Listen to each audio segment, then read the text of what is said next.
What's up, everyone, and welcome to the 90s First Show, where we talk about 90s media and the things that we love. Join Joe, Justin, and myself, Mike, as well as the occasional special guest, as we talk about the movies and shows that we love the most. If you would like to support us, please share, subscribe, and leave a review. Now, enjoy the show. What's up, everybody, and welcome back to the 90s First Show, where we talk about the 90s media and entertainment that we love. My name is Mike, and I'm alongside my co-host, Justin. How you doing today, Justin? Doing great. Just got done watching a movie, and I can't wait to talk about if it held up or not. Spoiler alert, it does, and I don't care what Justin says. That guy behind you might have some say in it, whether or not it held up or not. Yeah. Maybe check out the video version. Speaking of the video version, please go on over to our YouTube channel, and please hit the subscribe button, where we would really appreciate it. We are on the road to 100 subscribers, so that we could get that custom link. So how awesome would it be, Justin, if we could just say youtube.com/the90sfirst. That's what we're looking for. Also, if you're listening to the podcast, feel free. I know Spotify has a new kind of deal with stars. Give us 5 stars. You know we're awesome. Or let us know how we're doing in those reviews. You know, we want to do better. And podcasts on Apple as well. Leave us a little review. It takes 2 seconds of your time. It's free. Let us know if we can improve or if we're doing great. Give us some feedback. We love it. Yes, please and thank you. A little housekeeping. Our last episode of the 90s First Show was a review of The Matrix Resurrections, which unfortunately we did not get a video version out. So if you're catching us on YouTube, sorry about that. Go ahead and use your favorite podcasting platform of choice and go ahead and check the episode out there. Justin, I was looking at the stats on that. It's doing pretty good for a small podcast outlet as ourselves. So really enjoyed that episode. So go check that out. And if you're into video games, we do run a weekly video game debate show called Test Your Might, so go check that out as well. Our last episode was a lot of fun with our friends Cicero and Sean Rugg and myself hosting, so go check that out. That is live on all the things. Without further ado, let's go ahead and get into the movie that we are discussing here today in honor of the new Scream that came out. We are revisiting the original Scream, 1996 film directed by Wes Craven. My man, my boy. Wes Craven. If you guys don't know, Duck is Nightmare on Elm Street, fanboy, whatever boy. It's the best. Arguably. It is written by Kevin Williamson, produced by Kathy Conrad, Kerry Woods, and it is starring David Arquette, Neve Campbell, Courtney Cox, Matthew Lillard, Rose McGowan, Skeet Ulrich, and Drew Barrymore. It's funny that Drew Barrymore is kind of listed in here As the last, yeah. When she's spoiler alert, she's gone in the first scene. Wait, what? What? Anyway, and also Matthew Lillard is a great actor from a lot of other scary movies back in the day. He's also in like Hackers, if you've seen that, great film. He's also Shaggy in the Scooby-Doo movies. Exactly, debatably the best Scooby-Doo movies. Potentially, yeah. It has a runtime of 111 minutes. The budget for this movie, how much can you guess the budget? You're not looking at it, are you? I am actually, because I like to look at those numbers because I like to see how much it grossed. And for this movie, it was 14, maybe 15 million. And in the box office, this thing blew it out of the water with 173 million intake. Yeah. What do you think? That's insane, right? For the time it came out? Very insane. It's a telltale sign that Scream, and we'll get into this in a little bit here, but Scream brought horror back. You know, like it's just the clearest example of a revitalization of a genre that was really struggling. Like, yes. 80s horror was not the best, you know, as far as the late 80s, and then you get into the early 90s and it's even worse. And so Scream has a lot to do with revitalizing this genre, and another inside baseball. This is Justin and my favorite genre. Like, this is our favorite genre of movies. Yeah. Like, this is something where another inside baseball. We grew up together in high school, so like me and him bonded so much over horror films. So it's just fun to kind of podcast with you on this. So, Scream. Let's get your, once again, per the usual format, let's get your high-level thoughts, no spoilers, even though it is a 1996 film, and most people who probably are listening to this will probably have seen it, but we do want to be safe if you haven't seen it, because this is one of the best plot twists in all of horror history, so let's keep that for the spoiler warning. Anyway, high-level thoughts, Justin. Scream, 1996. You know, in a genre that was crowded by slashing and murder, and you knew who the killer was, this movie brought it to a point where you were guessing the entire time. It was kind of like a clue-based movie where you were kind of wondering who's the killer throughout the entire film, with a great twist at the end. Cinematography was on point at times. Other times it was kind of shy. Soundtrack phenomenal. It's a good film. I wouldn't say it holds up the best in my opinion, but it's worth a watch for sure. Coming soon in our next review, the new one has done phenomenal as well. So I believe that it has a place in everyone's heart as a phenomenal film. And I can't say anything bad really about it because it is made by Wes Craven, and the sequels kept on coming because of that great writing. So,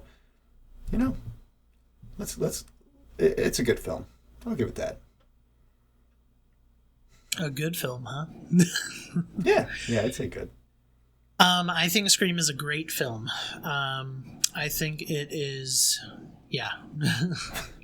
I think it is one of the best horror films of all time.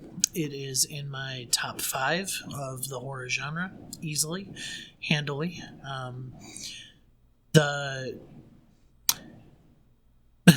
I'm gonna harken back to our Matrix Resurrections episode. I did not like Matrix Resurrections because of the tropes and the way that it was too self-aware and not utilizing that to create a good story. Well, this movie is the complete opposite. It uses the horror film tropes. It makes fun of itself, but it is all within this just snug blanket of horror film goodness, with a very good story, with I would say pretty good acting for majority of it. Like I think David Arquette, I think he was coming into his own, maybe in the next couple films, but for the most part, like you can't really fault the acting too much on here. But at the end of the day, this horror film did something to the genre that was not seen before. The killer was in your face in horror films in the past. You knew who it was. You always had the expectation that Michael Myers, Jason Voorhees, Freddy Krueger was around the corner and he was going to get you. Ghostface was around the corner, but you never knew who was under that mask. And it created one of the best things, one of the best films in horror film history. So that's my opinion. High-level thoughts. Very good. High-level thoughts. Anyway, if you have not seen Scream, this is your final warning. Spoiler alert. We will be going into spoiler territories right now. Spoiler. One more time. Justin, one more time. Spoiler territory. Wrong film, but okay. Anyway, we're going directly into the plot here. High school student Casey Becker is home alone when she receives a flirty phone call from an unknown person, during which they discuss horror films. This is such a brilliant touch. Like, I love this. This is the whole Drew Barrymore scene. It opens upon Drew, and she was new to the act. She was in a few films before this, but her acting on horror is kind of a little spot on. I do like this scene, however, because this phone call really introduces you into the character of Ghostface. And it introduces you into the plot of, this is a murder film. This is going to be a slasher. And it knows it's a slasher. The bad guy plays games with her through the phone, and it really makes her question her safety, number one, and number two, how this person knows so much about her. Yeah. And I really enjoyed this. That first phone call scene was kind of shot in two big cuts. And I like that for cinematography because it really immersed you into that situation. It cut to the popcorn or the Jiffy Pop. If kids, Jiffy Pop is something that you put on the stove and it pops popcorn in a little aluminum thing. And you shake it and it pops. But if you leave it on too long, it starts a fire. But it cuts to the Jiffy every so often, but it keeps the camera on her traveling through the house while she's on this phone, which is kind of like a rail shooter video game, and it keeps you immersed in that situation as she's having this conversation with an unknown person. Yeah. What I love about this opening scene is it sets the precedence that this is going to be another one of these just like B tier like slasher films. Like it's just going to be this ghost face who's haunting these people, who's just completely on a murder streak. And you said hunting, right? Hunting, not haunting. I said haunting. Haunting? Yeah. He's a ghost. Right. Who knows? Hunting? Yeah, haunting, same thing in this case.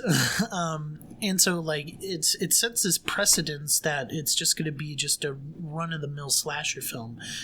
But putting in context with the end of the film, it's brilliant. It sets a false expectation, which creates just a brilliant movie. So yeah, anyway, we're alluding to it. The caller turns to sadistic and kind of threatens her life. He reveals that her boyfriend, Steve Orth, is bound and gagged outside on her patio and demands she answers questions about horror films. Mm-hmm. And this is another instance where it kind of feeds into that, like, okay, this is just going to be another Michael Myers who talks, this is going to be another Jason Voorhees who talks. This is going to be a ghost face that is an amalgamation of those silent antagonists and Freddy Krueger. Right? Like he's going to be a traditional slasher, but mm-hmm. he's going to be like Freddy Krueger in the sense of his speech and his talk. Casey answers a question about Friday the 13th. What was that question, Justin? Well, see, the first question was who's the killer in Halloween, and then it goes to who's the killer in the Friday the 13th, and it's kind of a trick if you haven't seen Friday the 13th. I don't want to spoil. Well, I'll spoil it. Yeah, it's okay. Jason is the lead role of, I'm the killer, and everyone knows Friday the 13th relating to Jason Voorhees, Hockey Mask Man. But in the first Friday the 13th, it's actually the mother of Jason that is killing students or camp counselors. So it was a trick question, kind of, if you weren't 100% a Friday the 13th fan. I knew it, but obviously Drew Barrymore did not. Yeah, and so her boyfriend dies, stabbed. Very gruesome. Yeah, really, really gruesome. Just the way that he dies. I believe he's gutted, and then I believe he's also pushed in. Isn't he pushed in the water as well? No. Okay, he's just left there, and then the lights turn off. Yeah. And that's another thing. Like, this movie is, it's brutal. Like, it's brutal in a sense, and that's what makes a good horror film as well. So Casey is then basically, she's murdered as well. She's stabbed. She almost gets away, but her parents are coming in and find her corpse hanging from a tree. And Justin, this is something that this is where I told you earlier that I picked up on something that I had never picked up before. But the dad tells the mom to go to the down to Mackenzies. the Mackenzies. Yeah. And that is a nod to the original Halloween, where Laurie Strode tells the kids to run down the street to the Mackenzies to tell them about Michael Myers. I never picked up on that. Did you? There's a lot of Halloween references in this film, from movies Halloween playing in the background to quotes, direct quotes. I did not pick up on that exactly. I was more amazed that Ghostface said, "Is that the one with the knives for hands?" Regarding to Freddy Krueger. Yeah. When it is a Wes Craven film, he's belittling his own masterpieces, which is really interesting. Yeah, that's what's so brilliant about this movie, is that it plays so well off the tropes. It's just so good. All right. After the murders, news media descend on the town and a police investigation begins as Sidney Prescott, our main character, struggles with the first anniversary of her mother's rape and murder. A news reporter, Gail Weathers, who Sidney dislikes, arrives. So Sidney Prescott, played by Neve Campbell. Gail Weathers, of course, by... what's her... Courtney Cox. Yeah. Courtney Cox. Let's talk about Sidney Prescott. Like, she's not your typical final girl, right?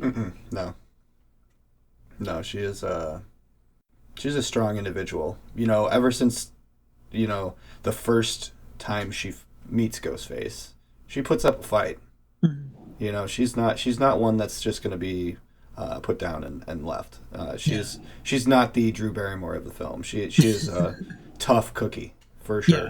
Yeah, she really is.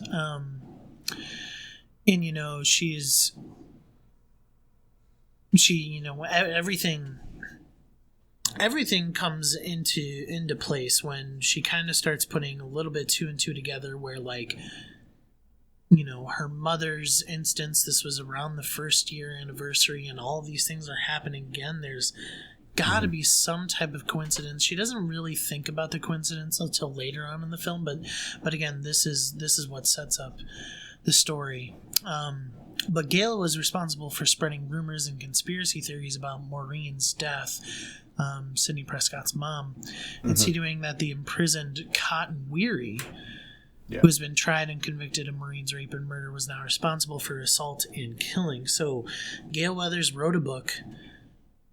Sidney Prescott pointed to Cotton Weary to take the blame, or that he was the person who did this. She saw him with the coat, or leave with the coat, and then the coat came back bloody. And he was bloody or something.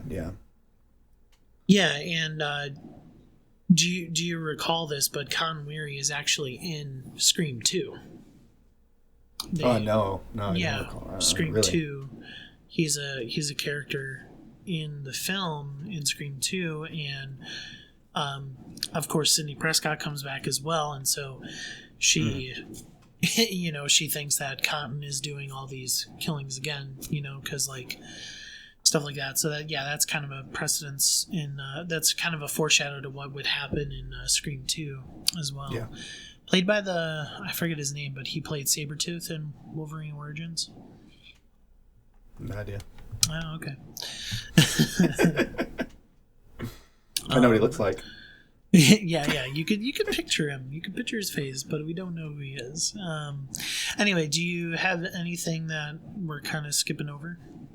Well, I feel like that whole situation where they meet and Gail shows up is kind of foreshadowing, like you said, self-aware films, because lo and behold, the truth does come out later on, and Cindy realizes that she did false imprison this guy, and it's really just the film alluding to what is actually truthful coming in the future. Yeah, certainly. So, kind of all this while, like, Justin, you mentioned it early in our high level thoughts, that, like, we got a really good soundtrack behind all these scene Yes. transitions, and just like kind of I think of the Halloween music and how simple it is, and in its simplicity it was effective. Yeah, it And was very impactful for the film. yeah. And so I think it's the same here for Scream. Like you don't have these like extremely bombastic, soundtracks basically, and it creates this just like environment and this ethos to what Scream is, and it creates a really, really compelling environment. Yeah, it's kind of like the immersion level. It helps with that a lot. Yeah. When the soundtrack works with the cinematography in a well that that's why Halloween is so great, because that immersion level, you feel in Haddonfield in that film, and just like this, you feel like you're in Westboro. Yeah. Okay. So, in this is kind of where Sydney starts meeting Ghostface. So, after all of these happenings come to light, they know that their friends have been murdered and stuff like that. In the evening, while waiting at home for her best friend Tatum Riley to arrive, Sydney gets a taunting phone call and is attacked by Ghostface. Mm-hmm. The scene's pretty good, pretty crazy. Kind of see Sydney just like not really backing down, which is really awesome to see from the main character. Yeah, it's definitely like I said, she's a tough cookie. She fights this guy enough to all the way up into her bedroom and able to keep him out by using a closet door that's adjacent to the main door, and then do something that is not available anymore, which is message 911 through the internet. That was a thing back in the day, and you were able to do that, but now it's not. So she does, and then Ghostface disappears, and lo and behold, someone comes through the bedroom window, and that happens to be her boyfriend. Yeah, and all the while, by the way, again, if you haven't seen it, her at the very beginning of the movie, basically after the Drew Barrymore scenes, Sidney Prescott's dad is going out of town on a business trip, and that's kind of a through line as well to what would become of the end of the film as well. And so Sydney's kind of like all alone. She's in this house all alone, and she's waiting for Tatum to come and pick her up. And also, we'll see who Tatum's older brother is as well here soon. So Sydney's boyfriend, Billy Loomis, as you already alluded to, does arrive shortly thereafter, and he drops a cell phone. Yeah. Like a brick. Cell phones didn't used to be little tiny iPhones and stuff.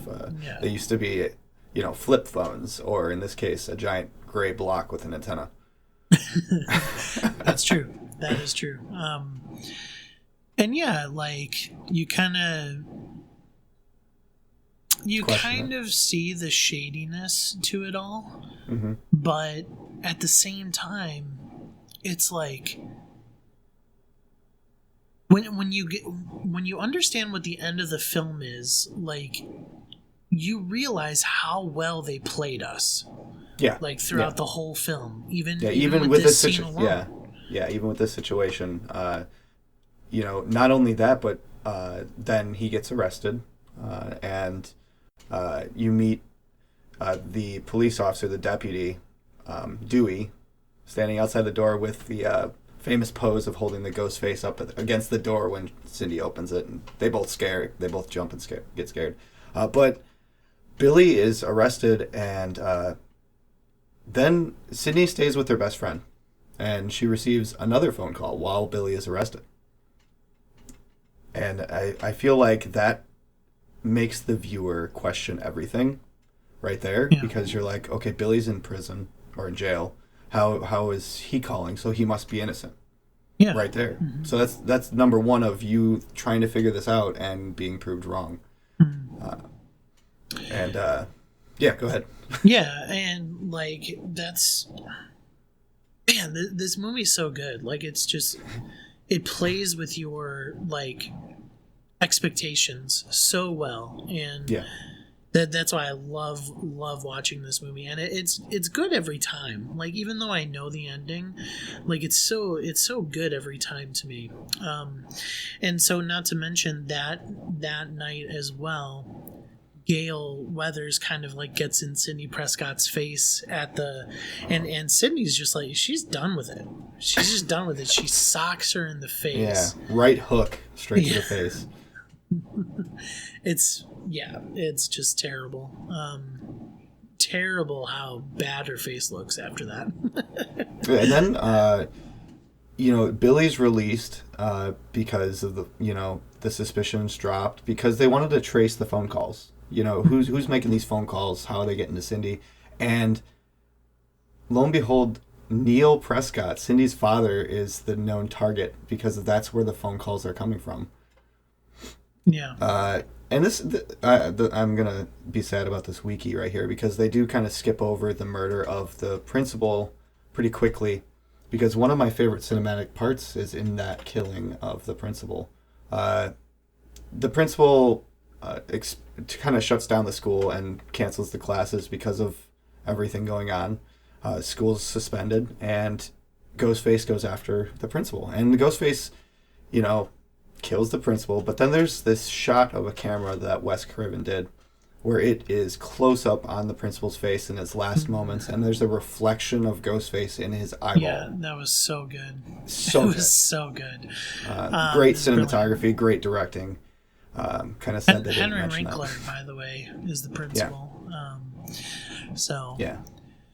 Yeah. It's great. It was so good. That shot of his last moments in a reflection of an eyeball as Ghostface stands with a knife. Yeah. Mm-hmm. And I mean, also sprinkled into that, like kind of before the school is even shut down, like Sidney Prescott is back at school for the day. So is Billy. He's been released. He's only just a suspect at this point. There's nothing that is pinning him to these murders just yet. And Ghostface appears in a girl's restroom to attack Sidney Prescott as well. Yeah, that's my other favorite cinematography part is it's just terrifying that Cindy is in this bathroom alone, hearing other girls talk about her behind her back, and then she's alone, and she gets down and looks under the stalls, there's nothing, and then the camera pans back, she gets up, and you just see two big black boots drop down. And then shortly after that, the cape of Ghostface drops down. And then it's almost instantaneous that Ghostface busts out of that stall and starts attacking Cindy again. And Cindy puts up a fight. And that's where you, as an adult watching this and like, I watched it when I was old enough to think, but this is where you start putting two and two together that it is somebody from the high school. But you still don't know if it's Billy or not. Like, Billy might be a suspect, but at the end of the day, like his evidence at this point doesn't pin him to Ghostface just yet. Yes. Again, plays with your expectations so well. So yeah, anyway, Sydney's father, Neil Prescott, is the one where the phones are being traced to. School is suspended, and Principal Hembry is stabbed to death. Mm-hmm. Tatum's boyfriend and Billy's best friend, Stumacher, throws a party to celebrate the school's closure. So this is kind of what's crazy about this is that we're only like 45 minutes into the movie, and we're at the final stage. Yeah, we're at the final setting. Mm-hmm. Yeah, it really it makes you question everything when you see that, when you check that time, and you're like, oh, we're gonna go to a party.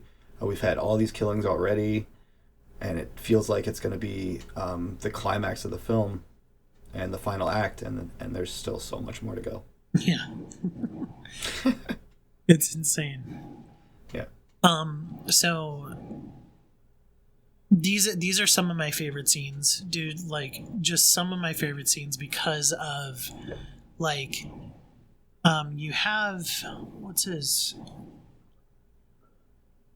I forget his name, but the funny guy. Are you talking about the guy that yeah. was like, I don't know why I'm still alive? Okay. Yeah, basically. What's his name? Let's see.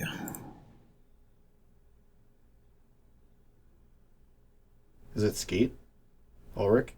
Jamie Kennedy. I don't know why I didn't remember that. It's Jamie Kennedy. Oh, yes, Randy. yes. So Randy is a character that is perfect for this movie. He's the master of horror films. He works at a Blockbuster, or the local movie rental place, and he basically knows what's going to happen. But the issue is that he doesn't see the twist. And so throughout this party, you get his rules of horror films. Yeah. Yeah.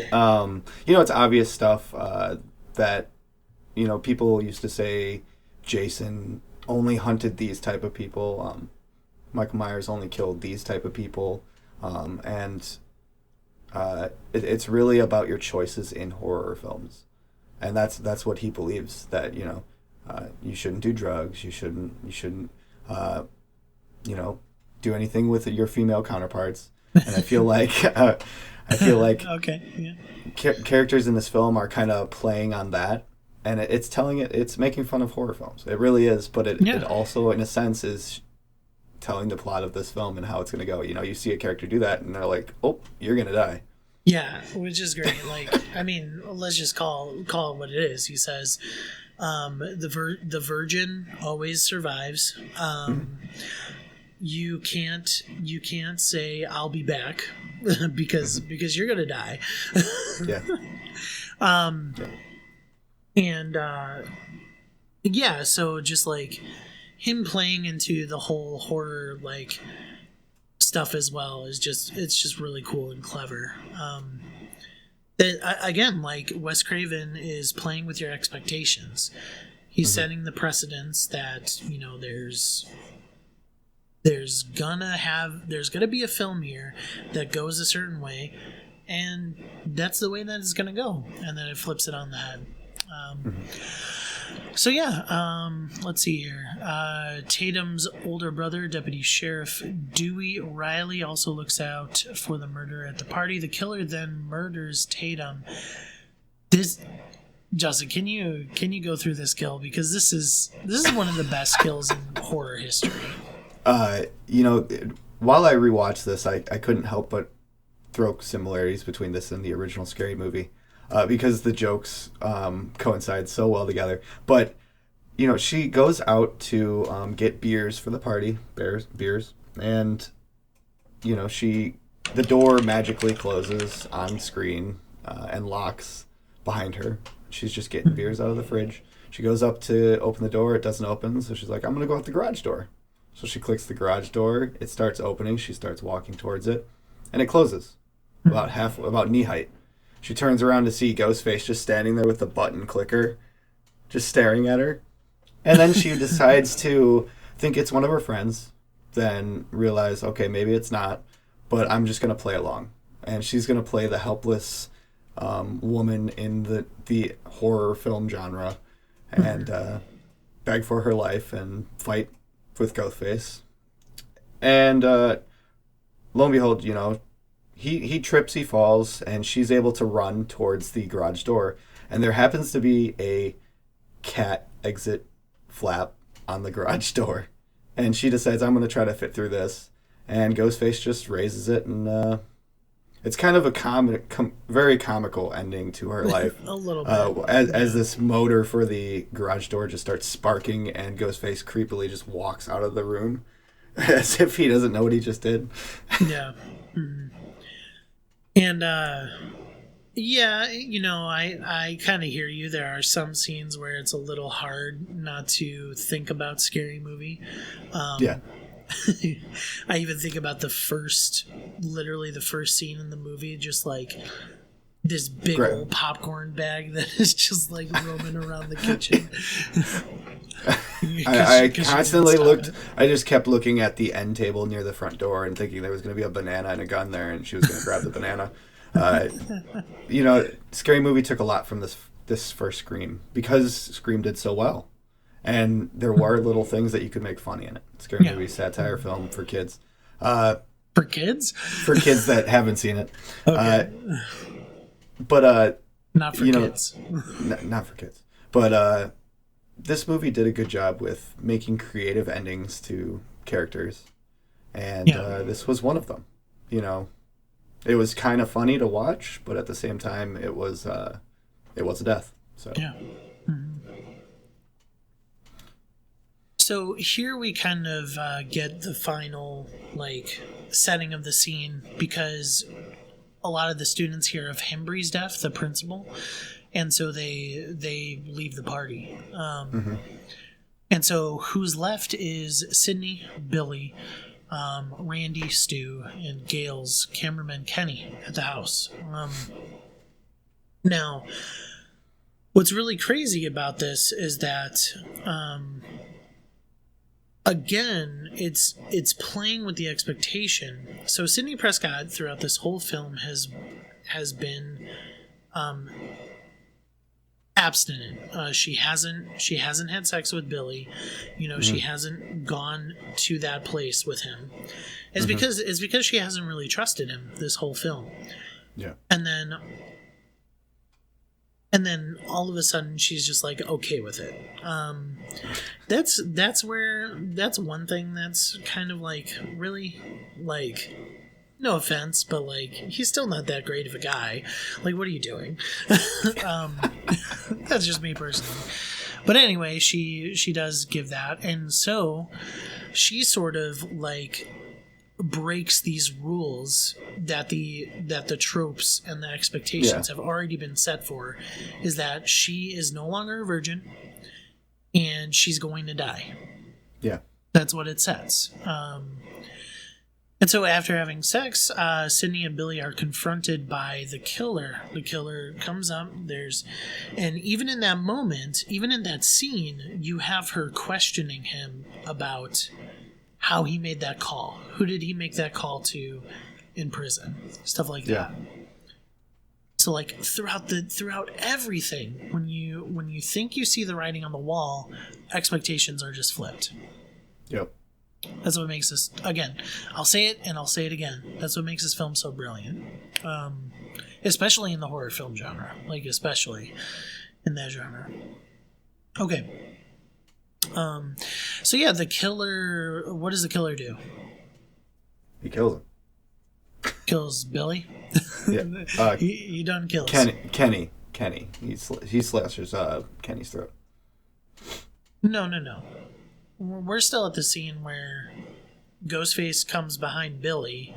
They're arguing about whether or not Billy did it, and then he kills Billy. Oh, okay. Yes.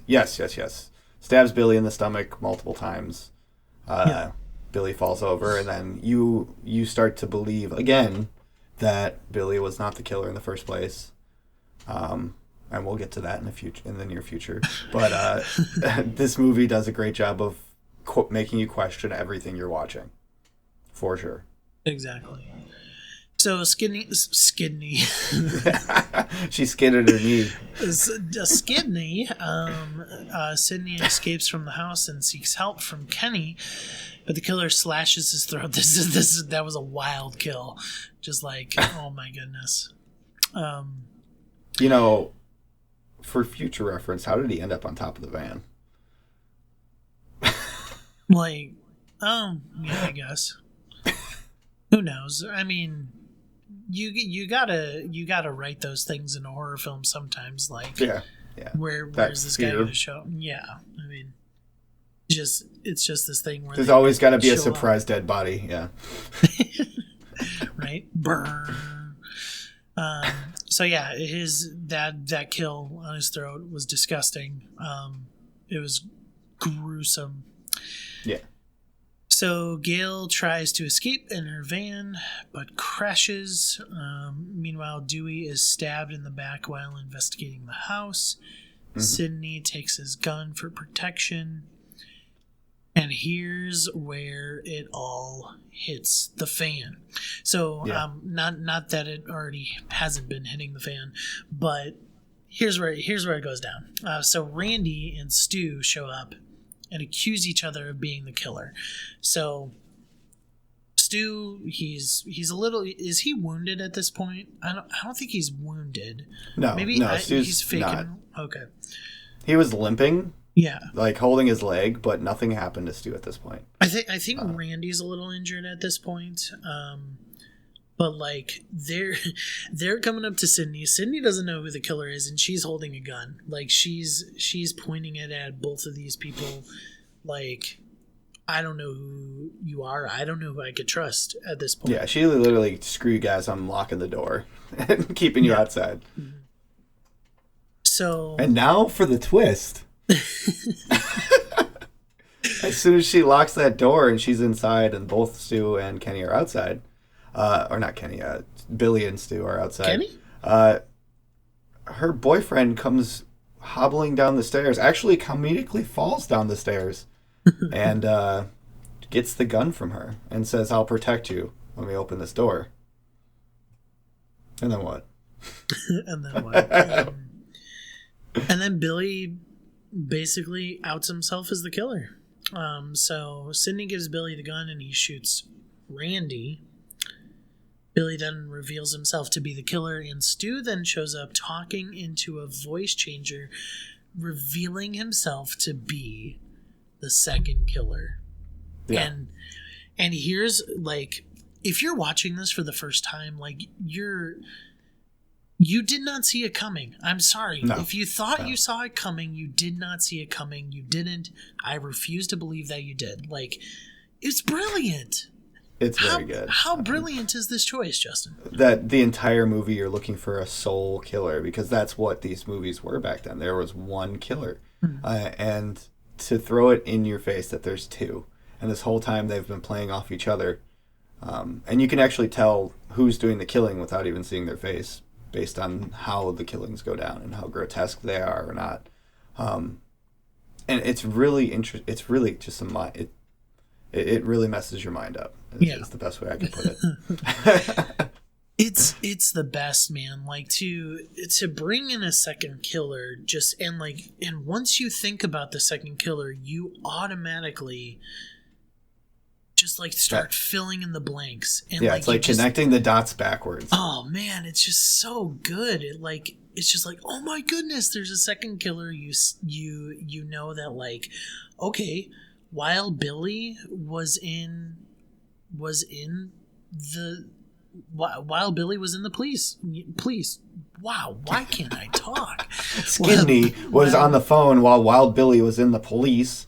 And somebody else was calling. Billy was in the police, and somebody else called Sidney at Dewey's house. Skidney. Skidney?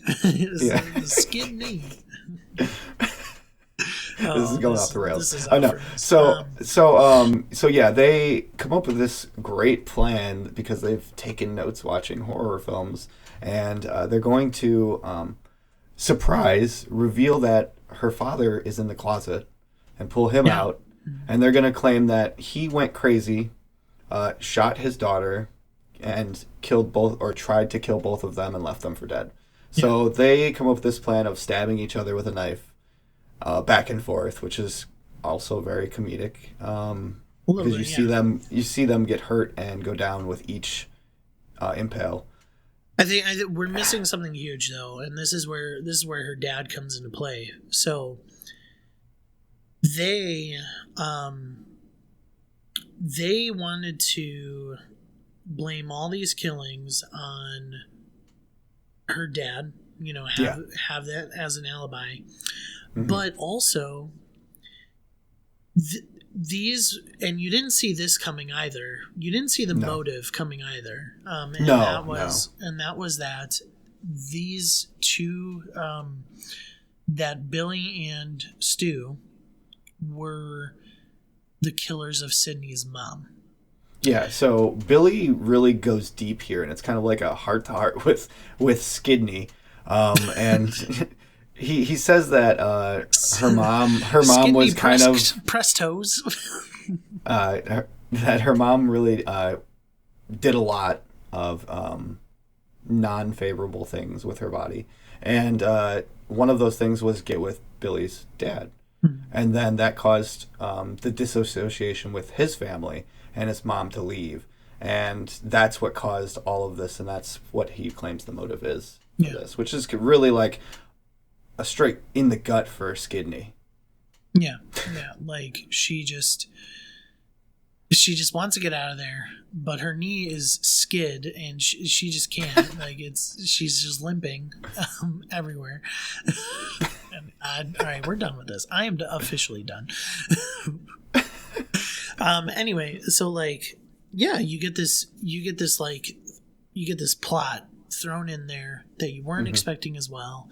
That this is basically a revenge story too. Like, you know, like in places where like you think of it throws in the revenge story, like where Jason is a revengeful killer, where Freddy Krueger is revengeful in a sense.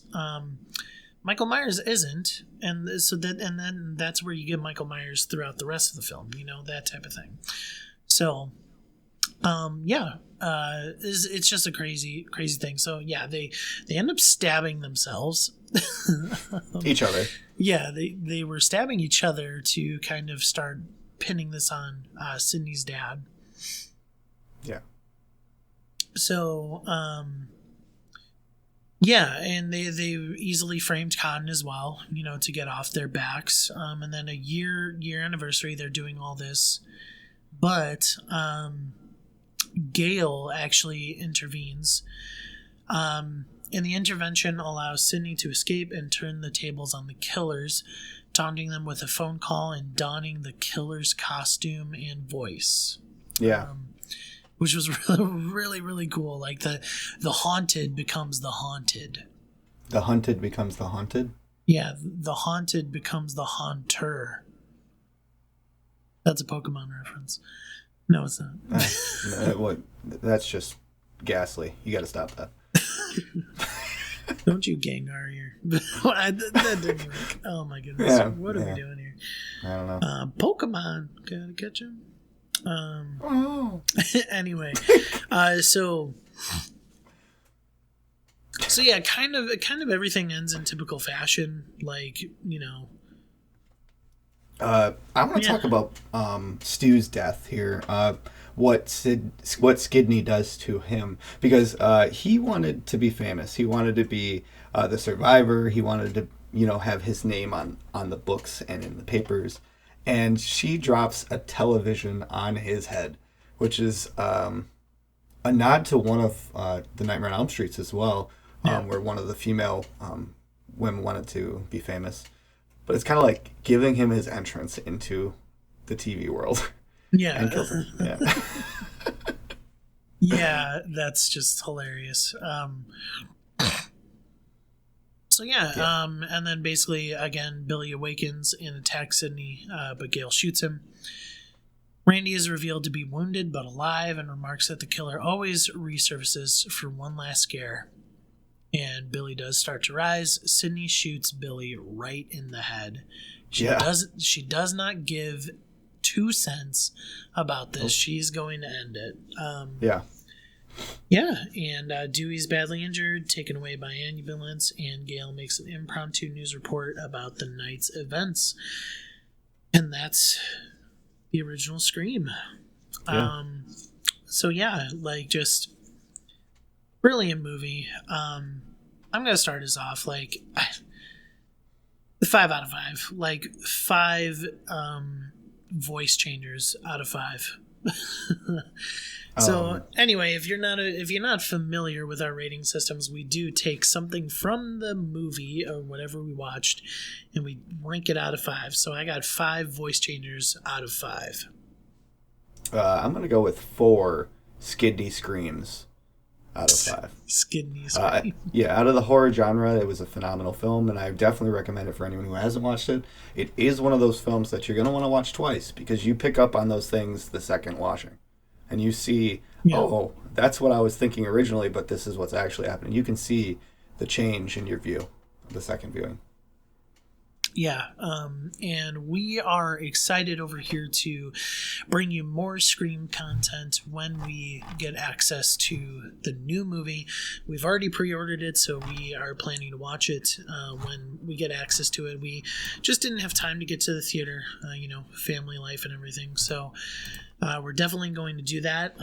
We're probably also going to get a review episode of Batman or something, the new Batman film coming out, so maybe we'll look at one of the 90s Batman's films as well, and then kind of talk about the new Batman as well. So we got a lot of cool content coming your way. One of the things that me and Justin and Joe have been talking about is just kind of streamlining the content and making it more focused, which is what we've been doing with these recent episodes. And so hopefully you enjoy that. And so without further ado, do you got anything else, Justin? Just to give viewers a view on the new Scream, the 2022 one, the original Scream, like I said, did 15 million in budget, and then it made 173. The new Scream has budget of 24 million and did just under 110. So it's almost 75% increase on that budget in the box office, which is phenomenal. So they're already greenlighting another film coming out, and they're working on that starting in the summer, I believe. Yeah, Scream 6 has already been announced as of today, so today of this recording. So again, if you are listening to this, if you are listening to my voice, I beg you, leave a review. If you're listening to us on YouTube, please hit that subscribe button and the like button, all the things. This has been the 90s First Show on the original Scream movie, 1996. Go check it out. My name is Mike. That is Justin. My name is Justin. That's Party on, Wayne. What? Stop this. I'm sorry, I skidded my knee. I skidded my knee. We'll talk to you later. Bye. Bye.